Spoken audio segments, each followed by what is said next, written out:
you think you're going? Episode 18 is Season 1 of The Twilight Zone. This one's called The Last Flight. A story by Richard Matheson that deals with war and also time travel.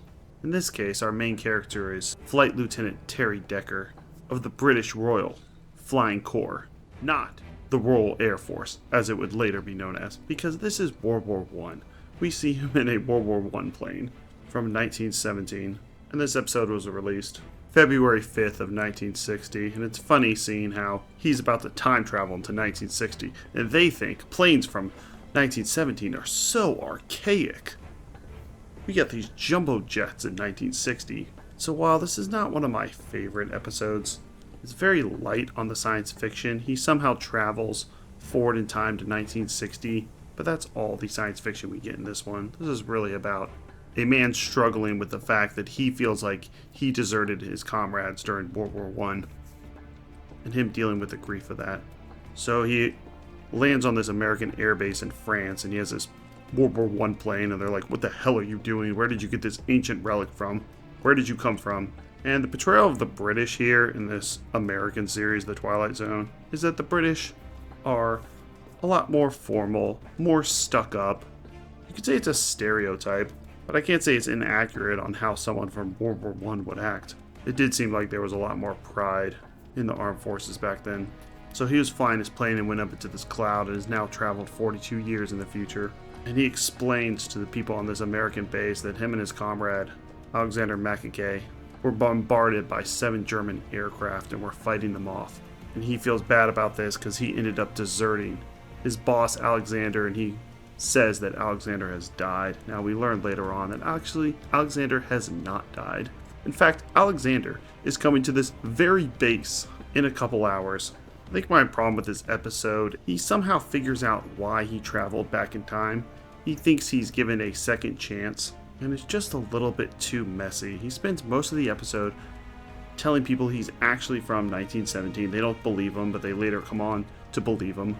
And while this episode is well researched, I especially like the part where he says he's part of the British Royal Flying Corps, and he shows his pins, and they say that they've actually changed it in 1918 to the Royal Air Force. They combined the Royal Flying Corps and the Royal Navy Air Service into one group.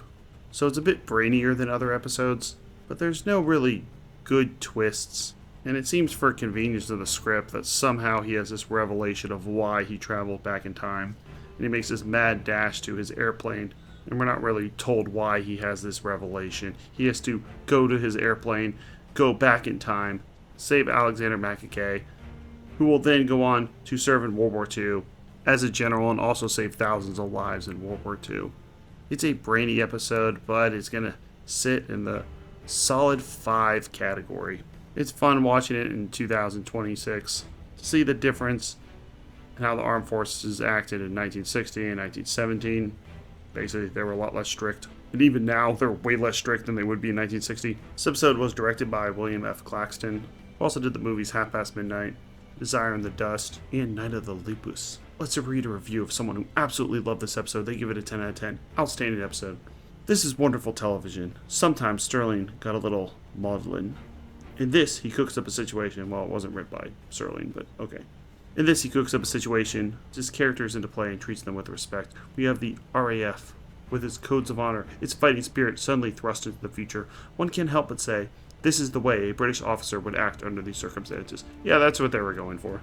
Once he comes to realize that there is a little hope for him in this world, he fights to return. There are elements of time travel that are tricky, but this episode deals with the real humanity of the characters. The modern brain trust is pretty much as we would imagine. They don't know what to do with this guy, and they feel for him. It's a really good story. Well said. And we got some trivia here. I was interested to see where this was filmed. This was obviously not filmed on a set. You see tons of planes in this episode. So it was filmed at the Norton AFB in San Bernardino, California. So while there was an actual Reims Air Base in France in 1959, it was not filmed there. It's filmed on Air Base in California. They just had to switch the signs. That's always the trick. Just put up a sign that says Air Base in France, and all of a sudden it's an Air Base in France. And apparently this little plane that he was flying around was a Newport biplane. It was owned by Frank Gifford Tallman and had been in other World War I movies. And Frank Tallman was a stuntman who specialized in flying. He was in movies like It's a Mad, Mad, Mad, Mad World, The Carpetbaggers, The Thousand Plane Raid, and Richard Matheson would go on to write the teleplay for probably the most famous episode, Nightmare at 20,000 Feet of the Twilight Zone. Did some notable works like I Am Legend, The Shrinking Man, Hell House. This guy's got his hands in everything. Next up is episode 19, The Purple Testament. Check out our playlist for the other series we've covered. We're doing Black Mirror, Mystery Science Theater 3000, Are You Afraid of the Dark? Of course, we're doing every single episode of the Twilight Zone, all of them, and we're going to do the 80s Twilight Zone. We've also done Monsters, Fear Itself, Pet Shop of Horrors. Thanks a lot.